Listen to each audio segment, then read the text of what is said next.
रामकृष्ण देव अपने शिष्यों से कहते थे कि मैंने कोई बात कह दी, इसके लिए तुम उस पर विश्वास मत करना। जब तक वह बात तुम्हारे अनुभव में न आ जाए, तुमको वह न जचे, तब तक उस पर विश्वास करने की आवश्यकता नहीं है। श्री रामकृष्ण देव यह भी कहते थे, साधु को दिन में भी देखना, रात में भी देखना और तब उस पर विश्वास करना। इस संबंधित एक घटना, विवेक वैराग्यादि साधनों का अभ्यास करते करते श्री रामकृष्ण देव की पैसे के प्रति अर्थात धन के प्रति इतनी विरक्ति हो गई थी कि वे धन का स्पर्श तक नहीं कर पाते थे। उनके मन में भी धन के बारे में कभी कुछ चिंतन नहीं आता था।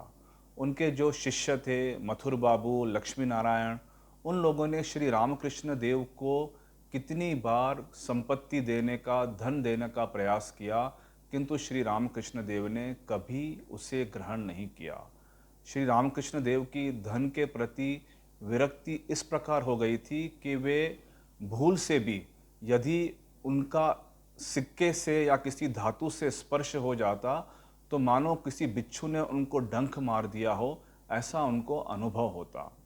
एक बार श्री रामकृष्ण देव अपने शिष्यों से कह रहे थे कि जो त्याग है वह तन, मन और वचन से होना चाहिए।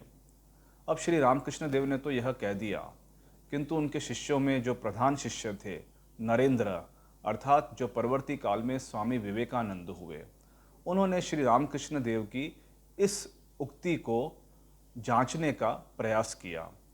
उन्होंने क्या किया, श्री रामकृष्ण देव जब उपदेश देकर कहीं बाहर चले गए, उन्होंने श्री रामकृष्ण देव जिस आसन पर बैठते थे उस आसन के नीचे एक सिक्का डाल दिया।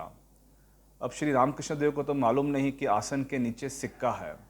श्री रामकृष्ण देव जब थोड़ी देर के बाद बाहर से अंदर आए और आसन पर बैठे, और जैसे ही वे आसन पर बैठते हैं मानो वहाँ से उछलकर उठ खड़े हो गए, मानो किसी बिच्छू ने उनको डंक मार दिया हो। उनके आसपास के जो सेवक जो थे, उनको लगा कि हो सकता है कि आसन के नीचे कुछ पिन, आलपिन, कुछ चुभने जैसी वस्तु, या हो सकता है कोई बिच्छू आ गया हो। तो उन्होंने क्या किया, उस आसन को झड़कना शुरू किया, और जैसे ही आसन को उन्होंने झड़कना शुरू किया तो देखा कि वहाँ से ठन करके एक सिक्का बाहर निकला।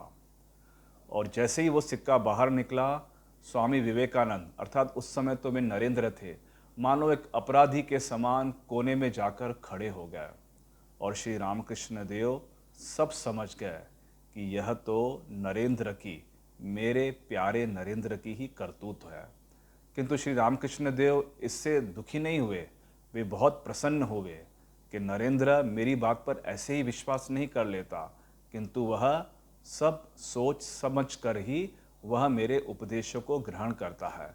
क्योंकि श्री रामकृष्ण देव ने स्वयं ही कहा था कि साधु को दिन में भी देखो, रात में भी देखो और तब उस पर विश्वास करो।